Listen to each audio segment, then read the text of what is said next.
Ko prespiš noč po taki tekmi, kot je bila včeraj med Dallasom in Clippersi, še vedno težko najdeš neke posebne besede, kako bi v bistvu opisal celotno situacijo od tega, da moraš v zakupu vzeti, kako pomembna tekma je bila to za Dallas in Luko, da pri 22 letih ob isto tako pomembni tekmi sproduciraš takšne številke, kot jih je Luka.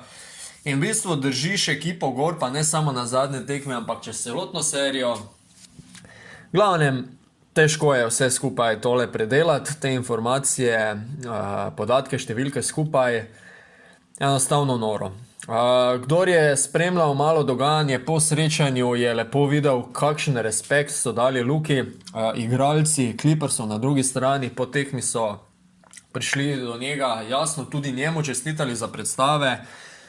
Marsikdo si je vzel kar veliko časa za pogovor z njim, tukaj merim predvsem na Paula Georgea, Kavaja Leonarda, mislim, da je Paul George celo hotel njegov dres po samem srečanju. Mislim, to je samo en velik dokaz, kako zelo spoštovan je Luka že med igralci, med tistimi res top igralci v ligi NBA.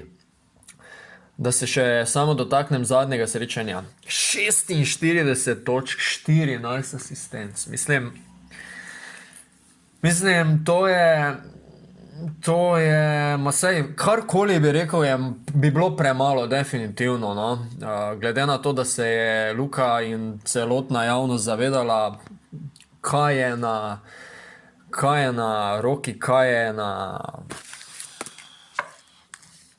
Težko je reči, no, v glavnem, kakšen je stake, ne, se pravi, ne vem, težko, ne gre mi v glavo, ne morem zbrati nekih natančnih besed, kako to v bistvu opisati, ne. Zdaj, Dallas ni bil uspešen, to je dejstvo, zakaj ni bil uspešen, je več razlogov, je pa dejstvo, da Luka potrebuje pomoč, no, zato ker če slučajno kdo od soigralcev nima svojega dneva, v tem primeru Tim Hardaway Jr., ki ni zadeval tako, kot smo od njega bili navajeni, pa res je skoraj nemogoče pričakovati, da bojo kar vsako tekmo igrali kot stroji, zadevali ne vem kar vse. Na drugi strani so delovali kot eni stroji LA Clippersi, ki so zadeli morda celo več kot 50% metov za 3. Kakorkoli, sezona je zaključena, mislim, res fenomenalna igra Luke.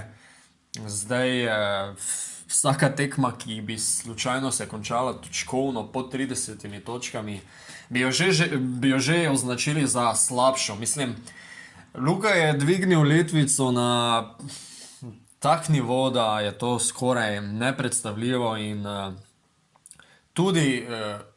tudi, da smo videli lanski bubble, lanske predstave Luke, pa nismo si mogli predstavljati, da še lahko toliko dvigne nivo in mislim, bil je glavni razlog, da je sploh prišlo do 7. tekme, ker drugače bi bil ne 4-0, ampak 5-0 je bilo, ker bi še eno zmago dali Clippersov zraven, ker je Dallas brez Luke, ni D od Dallasa.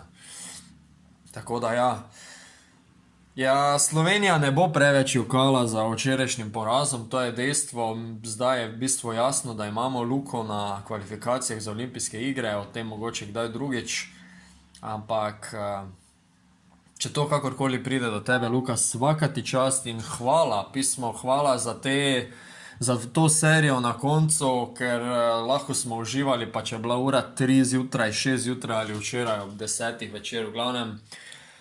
To so tekme, ki jih samo čakamo celo leto, celo sezono in pol dobiš mnogo več, kot si samo upaš pričakovati, ne. Tako da en velik poklon, spočij si in nič, čakamo na kvalifikacije. Ni drugega za reči. Hvala tudi vam, poslušalci, za spremljanje, za prenašanje mojih izlivov tukaj, da se malo čudno izrazim. Skratka, nič. Drugo leto bo bolje, samo če se pripelje koga, drugače jaz to ne vidim, da je bilo kaj bolje, no. Kaj menite vi? Komentarji spodaj, vedno dobrodošli. Hvala, lep pozdrav.